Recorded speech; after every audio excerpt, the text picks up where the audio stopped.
الحمد لله نحمده ونستعينه ونستغفره ونعوذ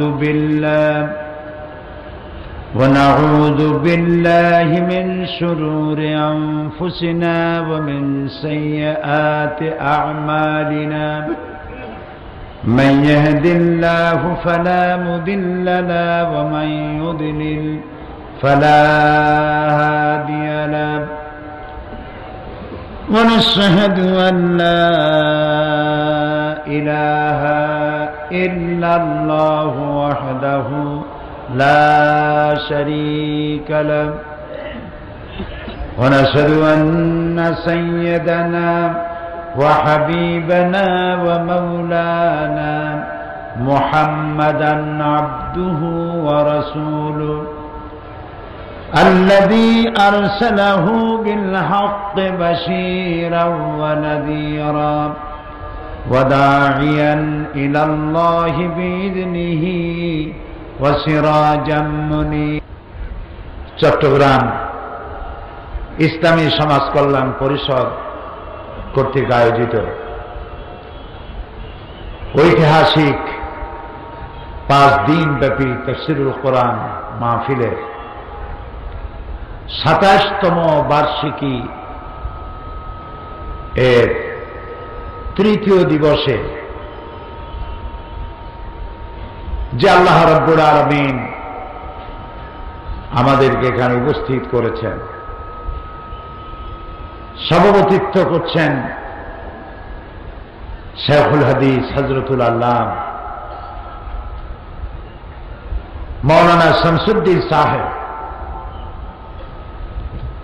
আজকের বিশেষ অতিথি চরমোনাইর কতবে বাঙ্গাল হযরতুল আল্লাম মাওলানা সৈয়দ ইসহাক সাহেব নওয়ারাল্লাহু মারকাদাহু ওয়াজআলাল জান্নাতা মাসওয়াহু। তার কলিজার টুকরা সন্তান চরমোনাইয়ের মেঝো পীর হযরত মাওলানা সৈয়দ কাউসার বিন ইসহাক সাহেব,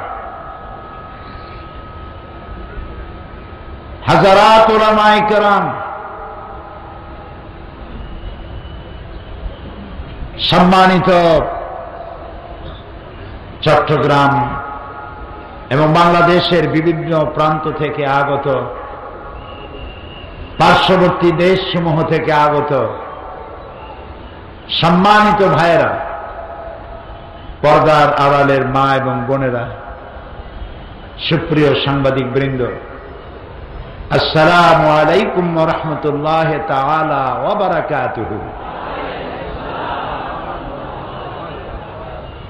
আমরা আল্লাহ সুবহানাহু ওয়া তাআলার দরবারে লাখো কোটি শুকর আদায় করি যে মহান আল্লাহ তাবারক ওয়া তাআলা আমাদেরকে আজ কোরআনে কারীমের মাহফিলে শরীক হওয়ার তৌফিক এনায়েত করেছেন। মনিবের দরবারে বিনীতভাবে শুকর আদায় করি, আলহামদুলিল্লাহ। প্রাণ খুলে বলি আলহামদুলিল্লাহ। রব্বানা লাকাল হামদ হামদান কাসীরান তাইয়্যিবান মুবারাকান ফীহি ইয়া রাব্বি লাকাল হামদু কামা ইয়ানবাগি লিজালালি ওয়াজহিকা ওয়া আযীমি সুলতানিকা। মহান আল্লাহ সুবহানাহু ওয়া তাআলা আমাদেরকে কোরআনের মাহফিলে এনেছেন। এটি তো এখন আর রজবালি ময়দান নয়, এটি এখন প্যারেড ময়দান নয়, এখন এটি আল্লাহর জান্নাতের টুকরা, যেখানে কালামে রব্বানি বয়ান করা হয়, সারাক্ষণ আল্লাহর জিকির আজকারে ভরপুর থাকে, কোরআনের কথা, হাদিসের কথা। মনুষ্যত্বের কথা, মানব সভ্যতার কথা, সমাজের কথা, রাষ্ট্রের কথা, মানুষের জীবনের উন্নয়নের কথা আল্লাহর কোরআন দিয়ে বোঝানো, এর থেকে সুন্দর মাহফিল আর কি হতে পারে? যারা বক্তব্য রাখেন বিভিন্ন সময়, ওইসব বক্তব্যের পেছনে কোরআনের কোনো দলিল নাই, হাদিসের কোনো দলিল নাই, আন্দাজ এবং অনুমানের উপরে তারা বক্তব্য রাখেন। লোকেরা আশায় আশান্বিত হয়ে অনেক কিছু পাবে, না খাইয়া মরবে না, সুখ পাবে, শান্তি পাবে, এইসব চিন্তা করে ওইসব লোকদের পেছনে দৌড়ায়। চিত্রটা কোরআন শরীফে আল্লাহ তাআলা কি সুন্দর ফুটিয়ে তুলেছেন। ওয়াল্লাযীনা কাফারু আমালুহুম কাসারাবিন বাকিয়াতিন ইয়াহসাবুহু আয-যামআনু মা। যারা নাকি মহাসত্যের অস্বীকারী, তাদের আমলটা হচ্ছে এরকম যেন মরুচারী তৃষ্ণার্ত ব্যক্তি মরুভূমির উপর থেকে চলতে গিয়ে যখন আকণ্ঠ তৃষ্ণার্ত হয়, পিপাসার্ত হয়, তখন সে সামনে দেখে পানির মতো। আমাদের দেশ মরুভূমি না হলেও রাস্তায় কিন্তু মরীচিকা দেখা যায়। চট্টগ্রামের ভাইয়েরা, আপনারা কি মরীচিকা দেখছেন? ওনারা আর কথা ন বুঝো। এই যে রাস্তার উপরে চলতে গিয়ে দূরে দেখা যায় পানি চিকচিক করছে, আসলে কি পানি? এটারে কি বলে? আল্লাহ রাব্বুল আলামিন বলেন, তৃষ্ণার্ত মানুষগুলি মরুভূমির ভিতরে চলতে গিয়ে যেটাকে পানি মনে করেছিল, হাত্তা ইযা জাআহু লাম ইয়াজিদহু শাইআ, যেটাকে পানি মনে করেছিল যখন কাছে এলো দেখতে পেল বালু আর বালু, মরুভূমি আর মরুভূমি, পানির অস্তিত্ব নাই। সুতরাং পৃথিবীতে মানুষেরা শান্তির জন্যে, সমৃদ্ধির জন্যে, কল্যাণের জন্য, মানবতার জন্যে, মানবাধিকারের জন্যে যেসব নেতাদের পেছনে ঘুরে বেড়ায়, যাদের কথার পেছনে কোরআনের দলিল নাই, হাদিসের দলিল নাই, তারা যে রাস্তা দেখায়, পথ দেখায়, সবটা মরীচিকা। কিয়ামত পর্যন্ত পিছনে ঘুরে ঘুরে শান্তি পাওয়া যাবে না। আপনি যদি জিকির করেন 1000 দ্বারা তসবিহ নিয়ে সকালবেলায়, শান্তি শান্তি শান্তি শান্তি, সকালে 1000 বার, বিকালে 2000 বার, এই শান্তি শান্তি চিল্লাইতে চিল্লাইতে মাথায় যন্ত্রণা বাড়বে, গলা শুকায় যাবে, শান্তি পাওয়া যাবে। শান্তি পেতে হলে, নিরাপত্তা পেতে হলে আসতে হবে ইসলামের কাছে। কার কাছে? মানুষ যদি চোখে দেখে তাহলে আর শোনা কথায় তো কোনো লাভ নাই। ইসলাম যে শান্তি, তার নমুনাটাই মাহফিল। এটা কি ঠিক নয়? দেখুন তো, আপনাদের চতুর্দিকে তাকায় মাঝখানে কোনো পুলিশ আছে নাকি? কেউ তো বলে না, ভাই বসেন বসেন, হাতে ধরি, পায়ে ধরি, বসেন বসেন। জনসভাগুলি দেখেন, কেউ দাঁড়ায় থাকে, কেউ সিগারেট টানে, কেউ সিনেবাদাম খায়, কেউ সিগারেট টান দিয়ে উপরে ফু দিয়ে দেখে ফু গেল কদ্দু। এত পুলিশ, এত র্যাব, পাও ধরিয়া বসাইতে পারে না। আবার এই সব লোকদেরকে আনতে গেলে পয়সা দেওয়া লাগে, গাড়ি ভাড়া, বাস ভাড়া। আল্লাহর কসম করে বলুন, আপনাদের গাড়ি ভাড়া দেওয়া হয়েছে? রিক্সা ভাড়া, বাস ভাড়া? মাহফিলের পরে বদ্দার হাটের গরুর গোশত দিয়া বুনা করিয়া খাওয়ানো হবে, লোট্টা ফিস খাওয়ানো হবে? এর কোনো সম্ভাবনা আছে? লোট্টা ফিস, লাটকা মাছ, বদ্দার হাটের গরুর গোশত তো ভালো, একটা চকলেটও দেব না। পকেটের পয়সা খরচ করিয়া মানুষেরা এসে কিভাবে বসে আছে দেখেন তো তাকাইয়া। সুবহানাল্লাহ বলতে ইচ্ছে করে না?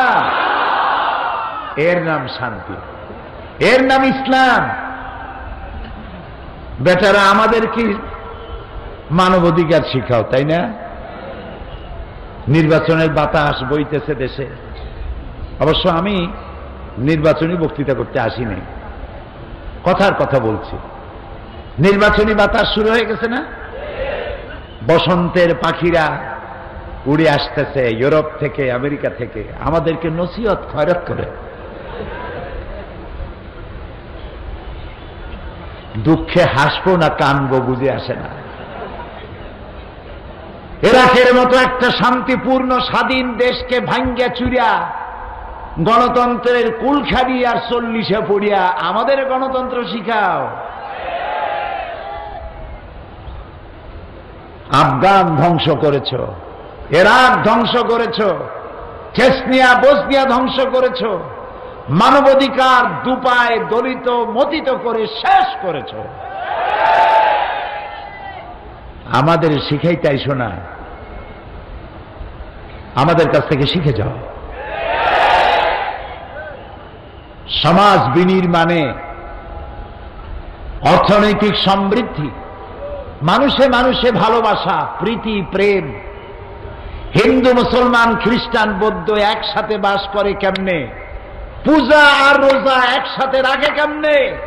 আমেরিকা, ইউরোপ, বাংলাদেশ থেকে শিক্ষা গ্রহণ করে যাও।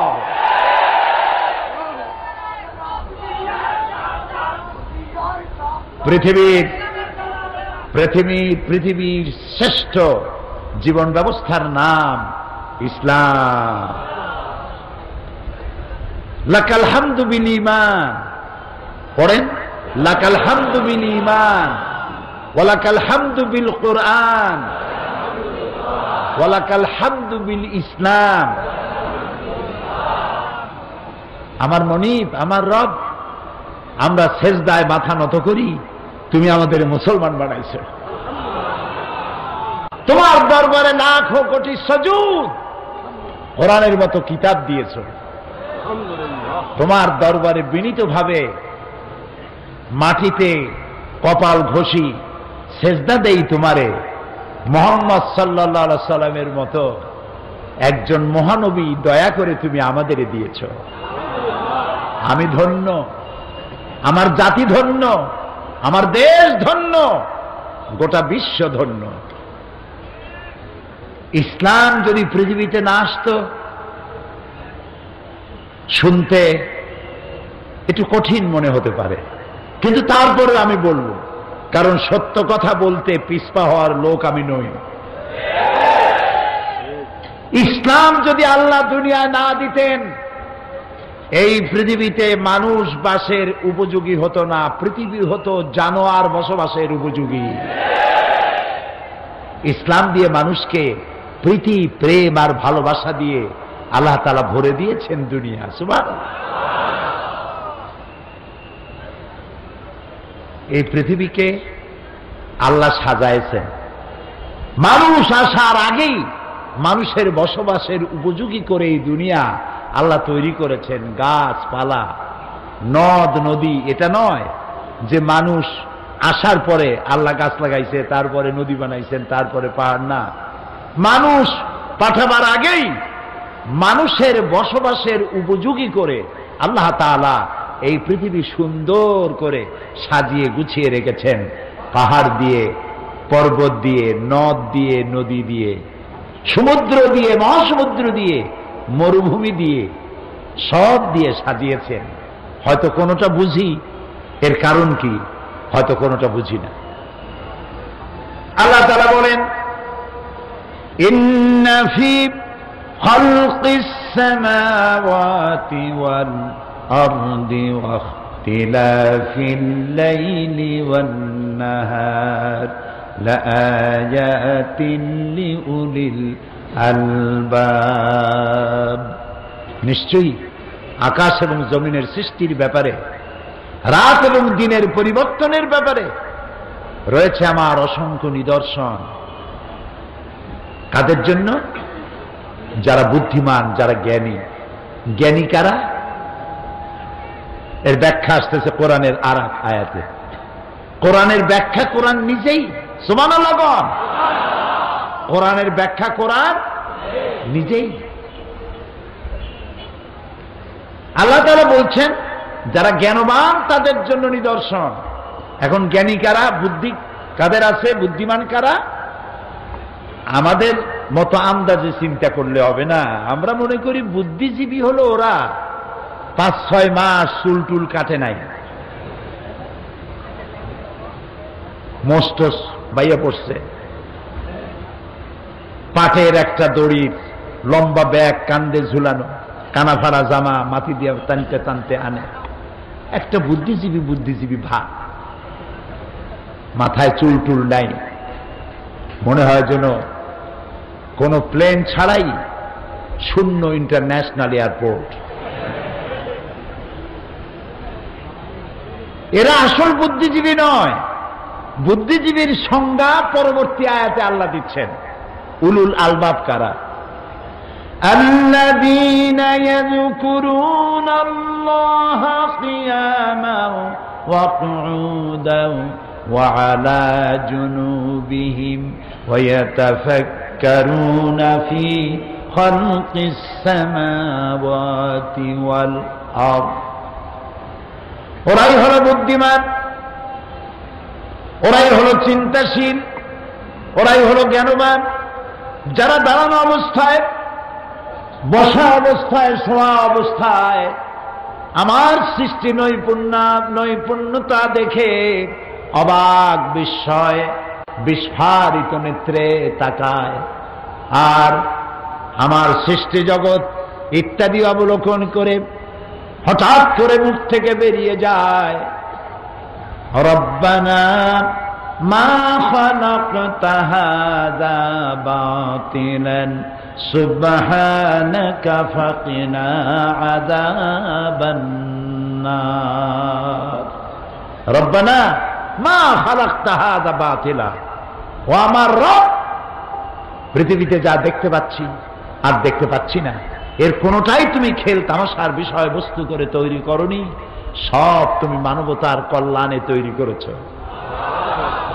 বিজ্ঞানীরা বলেছেন হিমালয়ের অত্যুচ্চ শিখর থেকে শুরু করে মহাকাশের মহাশূন্যে যা কিছু আছে সেখান থেকে শুরু করে মহাসাগরের অতল তলদেশ পর্যন্ত যেখানে যা কিছু দেখি আর দেখি না, সব মানব সেবায় নিয়োজিত, মানবের কল্যাণে নিয়োজিত। সুবহানাকা, আল্লাহ তোমার প্রশংসা করি। ফাকিনা আযাবান নার, আল্লাহ তুমি আমার জাহান্নামের আগুন থেকে আমাকে তুমি রক্ষা করো। আমি যেন না শকর না হই, আমি যেন তোমার কৃতজ্ঞতা স্বীকারকারী বান্দায় পরিণত হয়ে যাই। বলি আল্লাহুম্মা আজিরনা মিনান নার, আল্লাহুম্মা আজিরনা মিনান নার, আল্লাহুম্মা আজিরনা মিনান নার। আল্লাহ তাআলা দয়া করে বিশ্ব সৃষ্টি করেছেন এবং এই বিশ্বকে সাজিয়েছেন মানব গোষ্ঠী দিয়ে। সেই মানব গোষ্ঠী যেন পৃথিবীতে শান্তিতে থাকতে পারে। প্রিয় ভাই সব, মুসলমান মানে গরিব, মুসলমান মানে তার বাড়ি থাকতে নাই, গাড়ি থাকতে নাই। মুসলমান মানে হলো সেরা জামা, গামছা, সেরা লুঙ্গি, বউর ভালো শাড়ি থাকার দরকার নাই, ঘরের চাল দিয়া পানি পড়বে, থাকার জায়গা নাই, হোমলেস, স্টেটলেস। আল্লাহ কি এরকম চান? না। আল্লাহ রাব্বুল আলামিন মুসলমানদেরকে দোয়া শিখিয়েছেন। আমার কাছে দোয়া করো, রব্বানা আতিনা ফিদ দুনিয়া হাসানাতাও ওয়া ফিল আখিরাতি হাসানা। জানেন না? পড়েন, রব্বানা আতিনা ফিদ দুনিয়া হাসানাতাও ওয়া ফিল আখিরাতি হাসানা ওয়া কিনা আযাবান নার।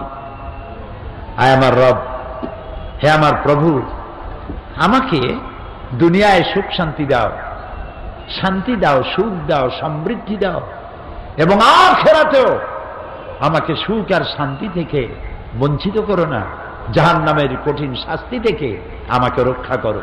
তাহলে মানুষেরা, বিশ্বজুড়ে মানুষের দাবি হলো দুইটা, চাহিদা দুইটা। কয়টা বলেন তো? একটা হলো দুনিয়ায় চাই কি, বোঝেন না কথা? একটা চাই দুনিয়ায় কি চাই, আর আখিরাতে চাই কিসের থেকে মুক্তি? জাহান্নাম থেকে মুক্তি। এই দুইটা জিনিস যদি পাইয়া যায়, আর কিছু দরকার আছে? সেই কথাগুলি বলবো ইনশাআল্লাহ। বলেন ইনশাআল্লাহ। আমি আলোচনা করতেছিলাম আপনাদের সামনে ইসলামের সৌন্দর্য, ইসলাম সম্পর্কে আলোচনা, কোরআন থেকে সূরা আলে ইমরান। কত নম্বর আয়াত? 19 আর 20। আল্লাহ রাব্বুল আলামিন বলেন, ইন্নাদ-দীনা ইনদাল্লাহিল ইসলাম ওয়া মাখতালাফাল্লাযীনা উতুল কিতাবা ইল্লা মিন বা'দি মা জাআহুমুল ইলমু বাগিয়ান বাইনাহুম ওয়া মান ইয়াকফুর বিআয়াতিল্লাহি ফাইন্নাল্লাহা সারিউল হিসাব।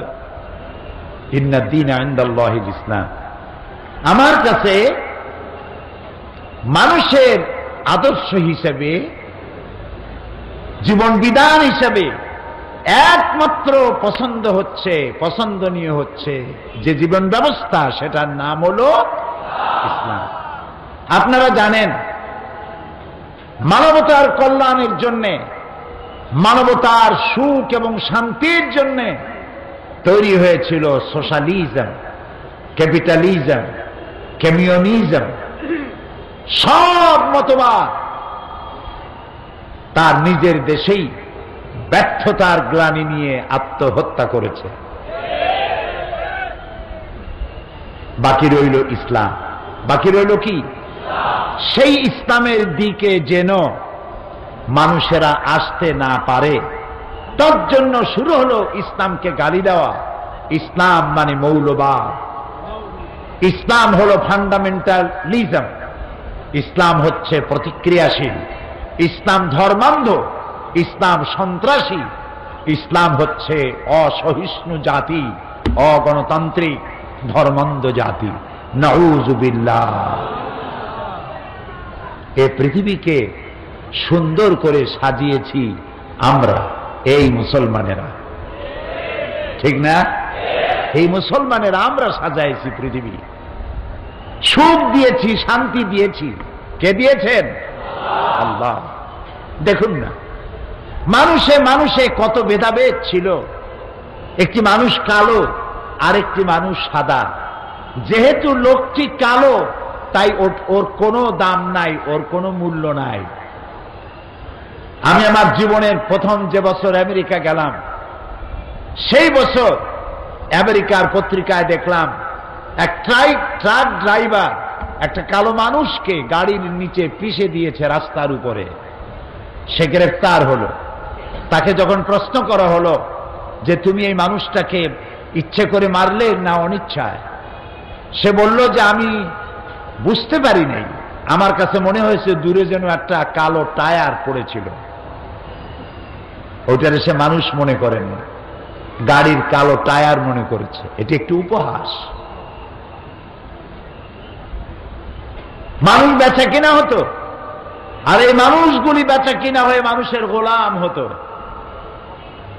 সাদা মানুষেরা কালো মানুষগুলি মহিলাদেরকে কাজের মেয়ে হিসাবে রেখে তাদেরকে অবৈধভাবে গর্ভবতী করত। পেটে সন্তান যখন বড় হতো তখন বন্ধু বান্ধবদের দাওয়াত দিয়ে ড্রয়িং রুমে বাড়িওয়ালা সেই গর্ভবতী দাসীকে ডাকত, দাসীকে চিৎ করে উলঙ্গ করে শোয়াইয়া তার পেটটাকে চিরে ফেলা হতো, পেটের মধ্য থেকে বাচ্চা টেনে বের করা হতো, বাচ্চা ছটফট করে মরত, মা ছটফট করে মরত। এই দৃশ্য দেখে পৈশাচিক অট্ট হাসিতে বন্ধু বান্ধব নিয়ে বাড়ির মালিক অট্ট হাসিতে ফেটে পড়ত। মানবতার এত বড় অবমাননা ছিল এই পৃথিবীতে। এই সেদিনও নেলসন ম্যান্ডেলা সাদা এবং কালো মানুষের ব্যবধান দূর করার জন্য জীবনের 26টি বছর কারারুদ্ধ ছিলেন। সাদা কালো মানুষের ব্যবধান তিনিও দূর করতে পারেন নাই। সাদা কালো মানুষের ব্যবধান, ধনী গরিবের ব্যবধান, নারী আর পুরুষের আকাশচুম্বী পার্থক্য, এসব কিছু দূরীভূত করে দিয়ে ধনী আর গরিবকে এক প্ল্যাটফর্মে, সাদা আর কালো মানুষকে এক প্ল্যাটফর্মে এনে দাঁড় করিয়েছে ইসলাম। এবং এই পথ দেখিয়েছেন বিশ্বনবী মুহাম্মাদুর রাসূলুল্লাহ সাল্লাল্লাহু আলাইহি ওয়াসাল্লাম। মানুষ দুটি ভাগে বিভক্ত হোক, একদল গরিব আর একদল ধনী, এটা ইসলাম চায় না, এটা ইসলাম চায় না। আমি ইসলামের সৌন্দর্য গত 2 দিন বলেছি, আজও বলব। কিয়ামত পর্যন্ত যদি ইসলামের সৌন্দর্য যদি বলতে থাকি, আমি তো ছোট্ট মানুষ, ইলম কালাম খুবই কম, আমার থেকে যারা বেশি জানেন কিয়ামত পর্যন্ত বলতে থাকবেন, ইসলামের সৌন্দর্যের কথা বলে শেষ করা যাবে না। কারণ ইসলাম কার বানানো? বলতে হবে সবাইকে, কার বানানো? আল্লাহ তাআলা এটাকে তৈরি করেছেন, তিনি নিজে ব্যবস্থা দিয়েছেন। ওই ব্যবস্থার বাইরে কোনো সুন্দর ব্যবস্থা হইতে পারে না। এজন্যই কোরআনের ব্যাখ্যার শেষ নাই। সমুদ্রের পানির শেষ আছে, সমুদ্রেরও কোনো কুল কেনারা আছে, কিন্তু কোরআনের কোনো কুল কেনারা নাই। আল্লাহ রাব্বুল আলামিন বলেন, قُلْ لَوْ كَانَ الْبَحْرُ مِدَادًا لِكَلِمَاتِ رَبِّي لَنَفِدَ الْبَحْرُ قَبْلَ أَنْ تَنْفَدَ كَلِمَاتُ رَبِّي وَلَوْ جِئْنَا بِمِثْلِهِ مَدَدًا। হে নবী, আপনি বলুন, তাম পৃথিবীর সমস্ত সমুদ্র আর মহাসমুদ্রের পানিগুলি যদি কালি হয়ে যায়, আর তাই দিয়ে যদি আমার রবের কালেমার ব্যাখ্যা লেখা যদি শুরু হয়ে যায়, লিখতে লিখতে তাম পৃথিবীর সমস্ত পানিগুলি শেষ হয়ে যাবে, আমার রবের কালিমার ব্যাখ্যা লেখা শেষ হবে না। ইসলাম দুনিয়াকে ঋণী করে ফেলেছে, সুবহানাল্লাহ। ধনী আর গরিব এই 2 শ্রেণীর ভিতরে সমন্বয়, কম্বিনেশন, সমন্বয় করে দিয়েছে আমার ইসলাম, সুবহানাল্লাহ।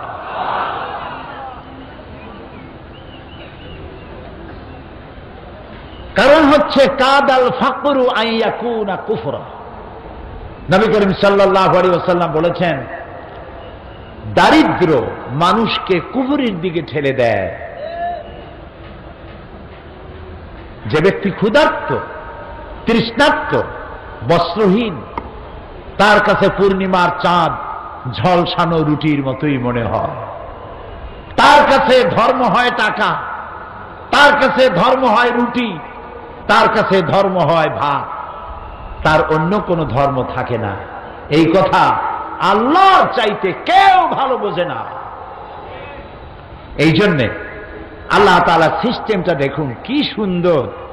এই যে কোরআন, এটা কি দেখেন, শুরুতে আল্লাহ কি বলছেন, একদম শুরু আল্লাহ রাব্বুল আলামিন বলেন, আলিফ লাম মিম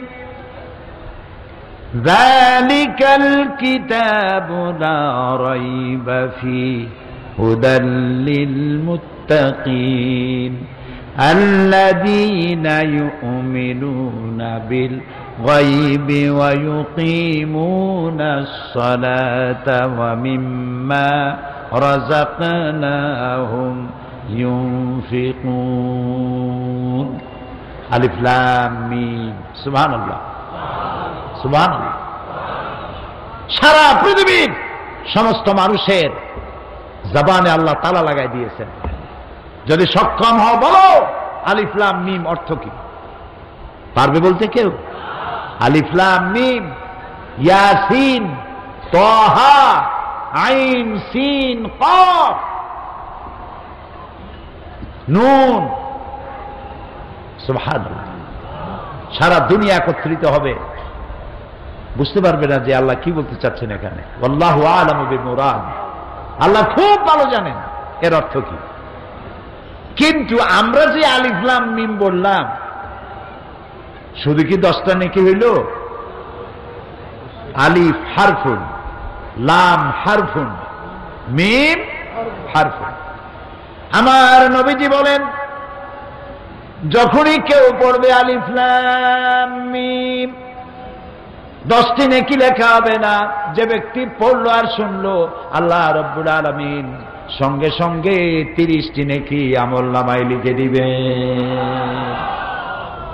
যালিকাল কিতাব, এটা হচ্ছে সেই কিতাব যার মধ্যে কোনো সন্দেহ নাই। লা রাইবা ফি, কোনো সন্দেহ নাই। কে বলতেছেন? জোরে বলে। কোনো সন্দেহ নাই। এবার বলেন তো, এই পৃথিবীতে কত লেখক বই লিখলো? অসংখ্য বই লিখেছে। কোন বাপের বেটা আছে পৃথিবীতে যিনি বলতে পারবেন আমি একখান বই লিখছি যে বইয়ের মধ্যে কোনো ভুল নাই? আছে? নাই।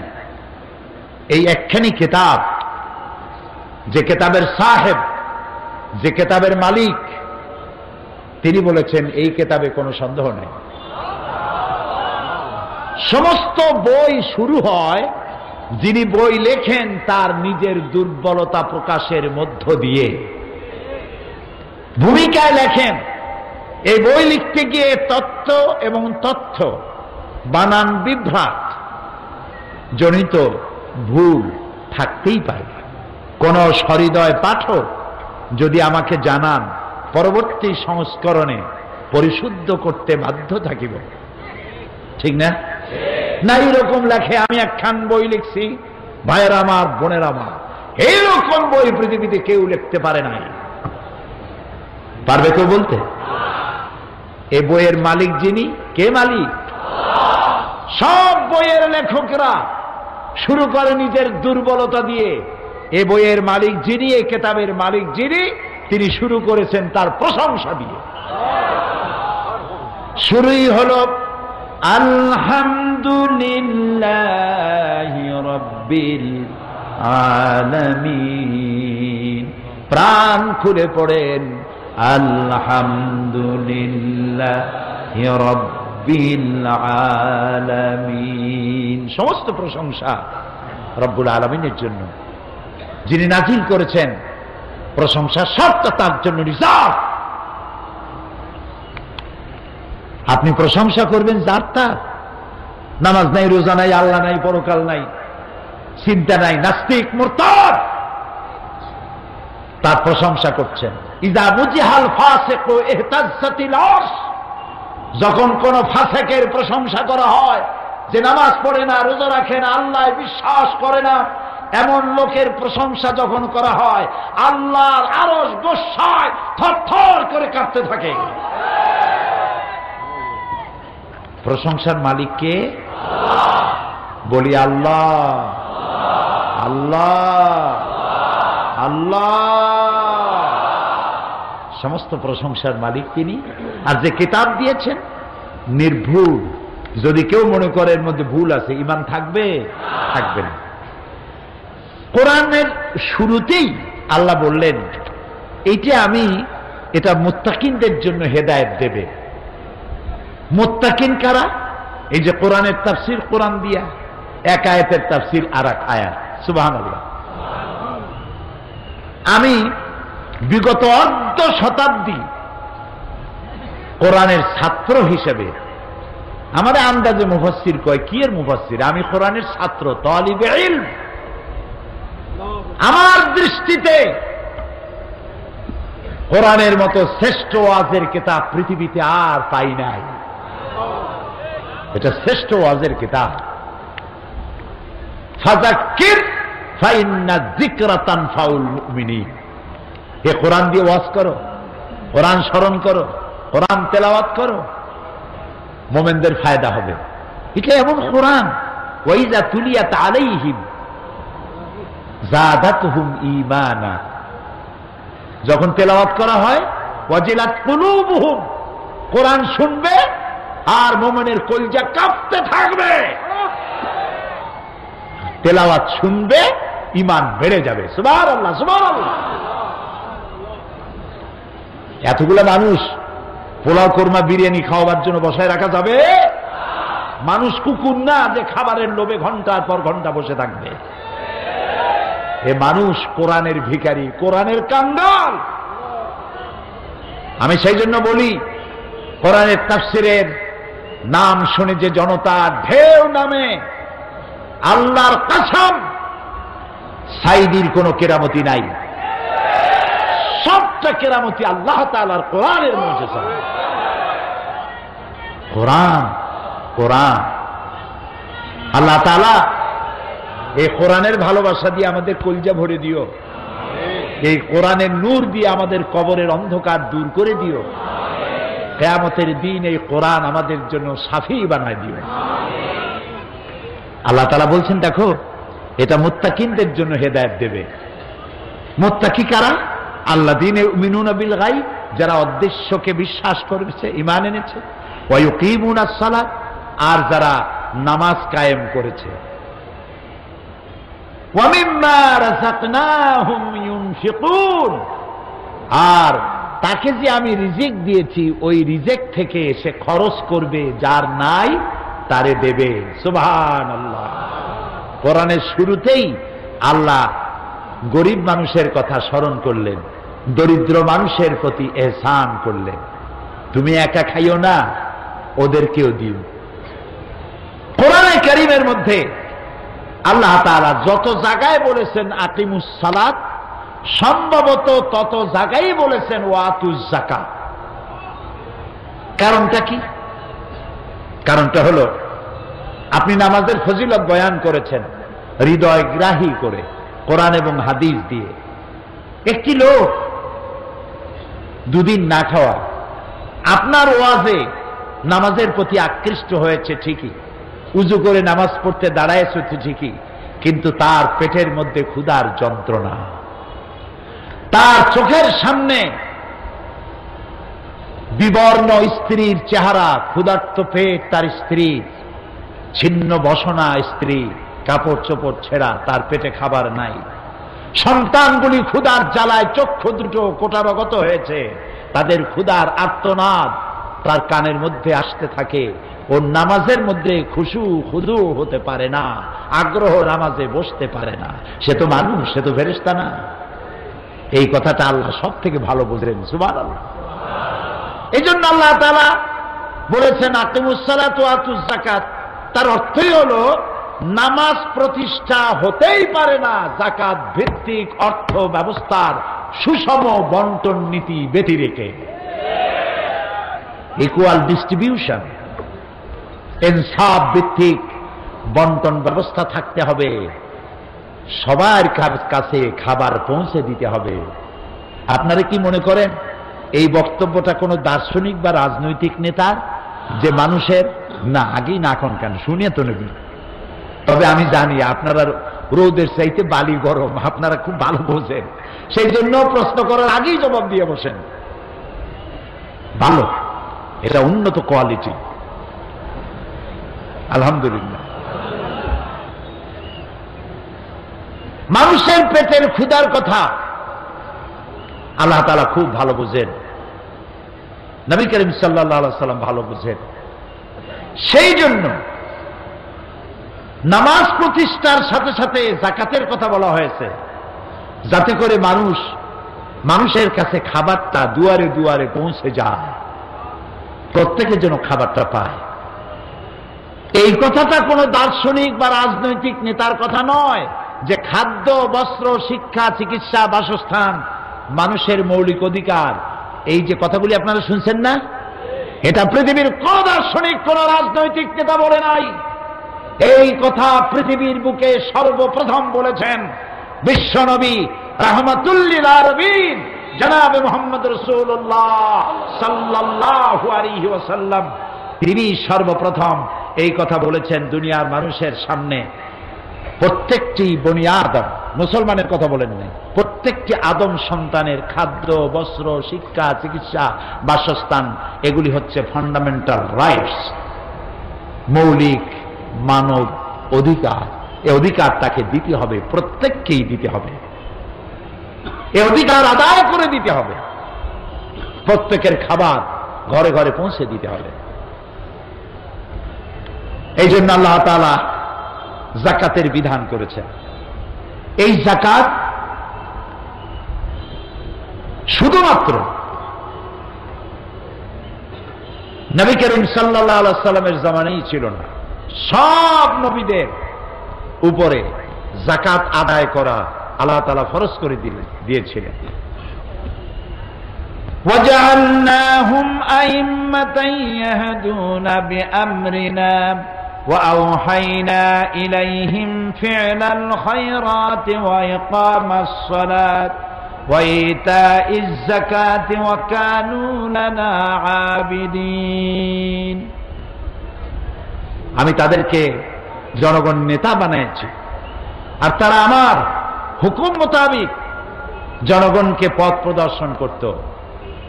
আমি তাদের কাছে ওহী করেছিলাম কল্যাণমূলক কাজ করার জন্য, সালাত কায়েম করার জন্য, আর যাকাত পরিশোধ করার জন্য। যাকাত আদায় করতে হবে। যাকাত আর সুদ দুইটার মধ্যে আকাশ আর জমিনের পার্থক্য, বোঝেন কথা? আরেকটি কথা বলে নেই, আল্লাহ যা যা বানিয়েছেন শয়তান তার উল্টা আরেকটা বানাইছে। এটা জানেন কিনা?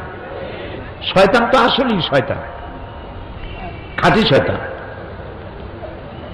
আল্লাহ তাআলা তিনি পৃথিবীতে দিলেন খেলাফত। কি দিয়েছিলেন? খেলাফত। শয়তান দিল মুলুকিয়া, রাজতন্ত্র। আল্লাহ দিলেন খেলাফত, শয়তান দিল রাজতন্ত্র।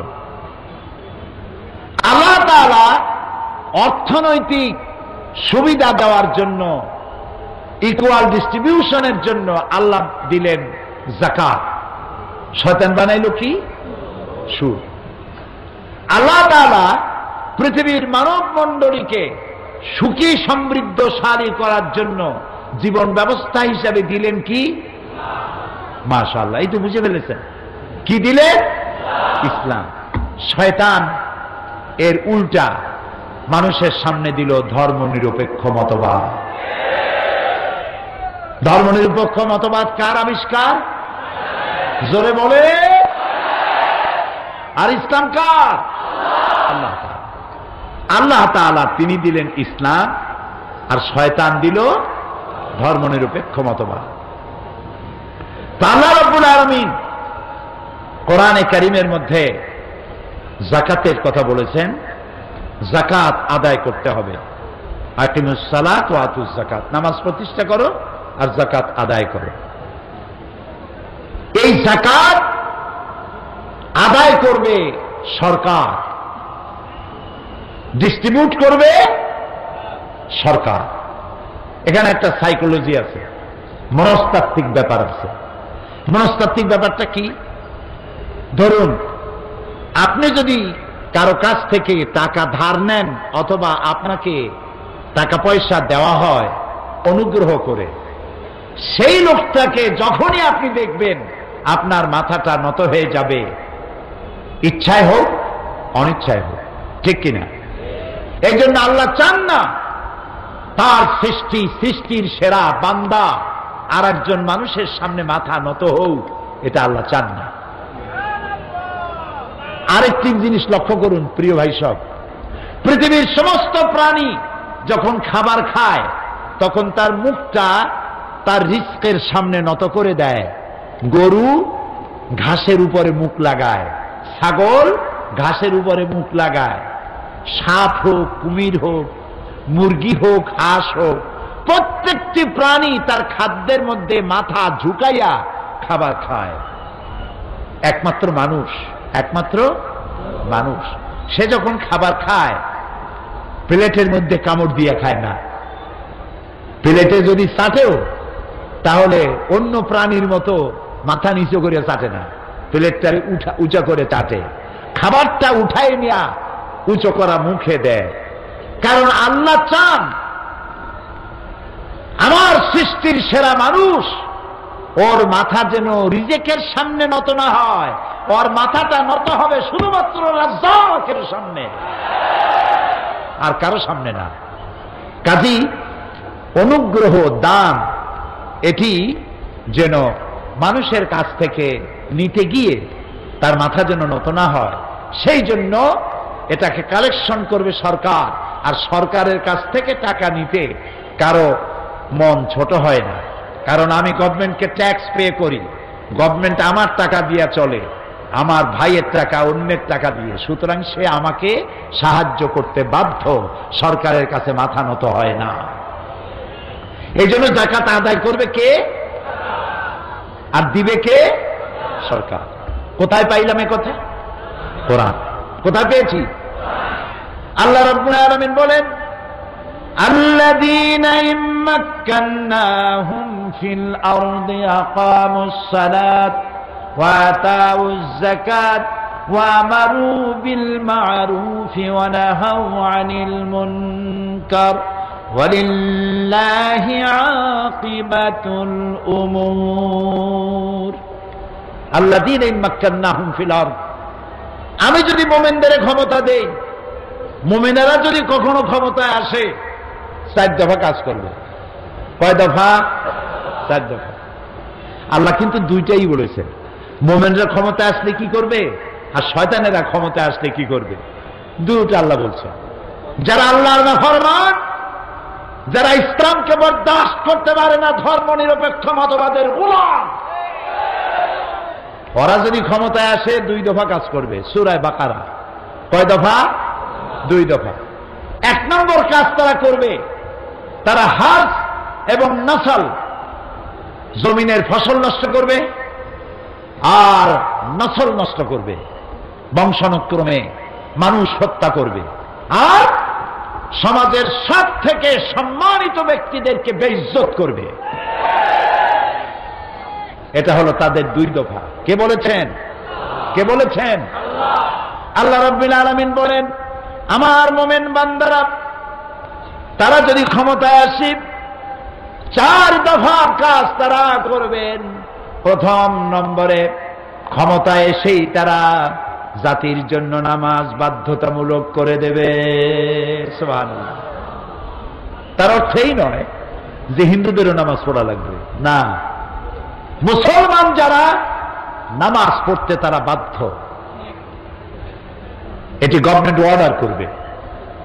ধর্মনিরপেক্ষ মতবাদের সাথে এখানে পার্থক্য এই, তারা বলে ধর্ম যার যার নিজের ব্যাপার, যার খুশি সে নামাজ পড়বে, রোজা রাখবে, এটা তার ব্যাপার, এটার সাথে রাষ্ট্রের কোনো সম্পর্ক নাই। এই কথা সম্পূর্ণ কোরআনের খেলাফ। কোরআন বলছে রাষ্ট্র, কোরআন বলছে রাষ্ট্র নামাজ বাধ্যতামূলক করবে। কে বলছে? আল্লাহ। কি হবে তাতে? সুবহানাল্লাহ।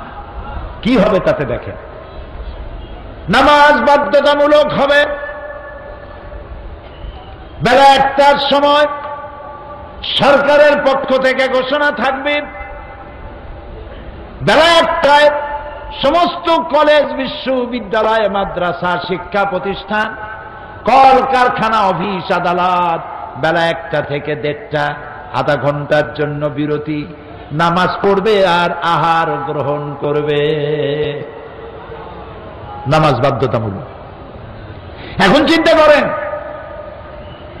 চট্টগ্রামের ডিসি, সাপোজ দৃষ্টান্তমূলক কথা, আজান হয়ে গেছে, অফিসিয়াল কাজ স্টপ, বন্ধ করে দেবেন। উনি ওনার অফিসারদের নিয়ে মসজিদে গমন করবেন, ইমামতি করবেন ডিসি সাহেব নিজে। এসপি সাহেব তার অফিস বন্ধ করে দিয়ে পুলিশদের নিয়ে জামাতে ইমামতি করবেন। র্যাবের প্রধান বেলা 1টার সময় তার সমস্ত বাহিনী নিয়ে যিনি যেখানে অফিসার তিনি ইমামতি করবেন। থানায় দারোগা ইমামতি করবেন। এমপি তার এলাকার লোকদের নিয়ে ইমামতি করবেন। মন্ত্রী তার অফিস বন্ধ করে তার সচিবদের নিয়ে, তার জয়েন্ট সেক্রেটারি, এডিশনাল সেক্রেটারি সবাই নিয়ে নামাজের ইমামতি তিনি করবেন। বিশ্ববিদ্যালয়ের ভাইস চ্যান্সেলর তিনি বিশ্ববিদ্যালয় বন্ধ করে দিয়ে ছাত্র ছাত্রী, শিক্ষক শিক্ষার্থীদের ইমামতি করবেন। সময় কতটুক? আধা ঘন্টা। নামাজ পড়ে খান, খাই আবার চেয়ারে গিয়ে বসেন। এবার দেখুন ইসলামগত বিজ্ঞান সম্মত যে এসপি, যে ডিসি নামাজের ইমামতি করে তার অফিসের লোকদের সামনে, যে ভাইস চ্যান্সেলর ইমামতি করে তার ছাত্র ছাত্রী আর শিক্ষক শিক্ষয়িত্রীর সামনে, এই বিশ্ববিদ্যালয় দিয়ে মাস্তান, গুন্ডা আর চাঁদাবাজ, ধর্ষণকারী ছাত্র বেরোতে পারে কি? যে পুলিশ, যে এমপি, যে মন্ত্রী ইমামতি করার যোগ্যতা রাখেন, তার অফিসের ভিতরে ঘুষ পিটাইয়াও খাওয়ানো যাবে? যাবে না। এই কথাটাই আল্লাহ তাআলা বলেছেন, ইন্নাস সালাতা তানহা আনিল ফাহশাই ওয়াল মুনকার। নামাজ মানুষকে সকল প্রকারের পাপাচার আর অশ্লীলতা থেকে আল্লাহ তাআলা রক্ষা করে। সুবহানাল্লাহ। নামাজ বাঁচাইয়া দেয়। সেই নামাজ বাধ্যতামূলক করা হবে যদি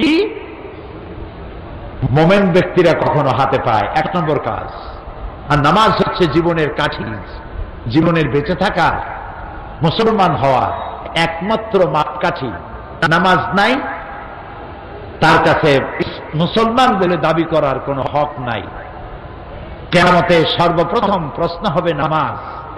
এই নামাজ দিয়েই সমাজ গড়া হয়। নামাজে আর সমাজে দারুণ মিল। সুবহানাল্লাহ বলবেন না? নামাজ পড়লেই সমাজ গঠন হবে। কিভাবে হবে? নামাজ পড়তে গেলে একটা জায়গা লাগবে, লাগবে না? আপনি এই জায়গাটা সর্বপ্রথম শর্তই হচ্ছে শরীর পাক, কাপড় পাক, জায়গা পাক। এখন শরীর পাক, সাবান দিয়া গোসল করলেই শরীর পাক বাইরের দিক থেকে হলো, কিছু গোশের টাকা দিয়া বর্দার হাটের গরুর গোস্ত চর্বিওয়ালা বাইসা বাইসা খাইছেন, বড় পাঙ্গাস মাছ রূপচান্দা ঘুষের টাকা দিয়ে কিনা খাইছেন, লাখ সাবান দিয়া শরীর পরিষ্কার করেছেন, কিন্তু ভেতরের রক্তটা অপবিত্র রয়েই গেছে।